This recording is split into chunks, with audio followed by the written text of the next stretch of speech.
Speak fast and clear. Improve your English by reading. Do you want to speak better English? Then it's time to blow up your English. That means make your English stronger, better, and more confident. You don't need to go to a big school or pay a lot of money. You can start learning English at home. Watch English movies with title, listen to English songs, and try to understand the words. Read simple books or short stories in English. These things help you a lot. Also, try to speak English every day. You can talk to yourself in the mirror. You can say simple sentences like "I'm learning English" or "Today it's a good day." The more you speak, the better you get.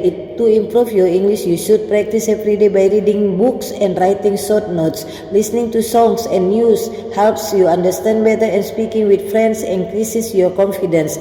Focus on new vocabulary and follow basic grammar rules. Regular conversation make your learning easy, and good pronunciation build fluency.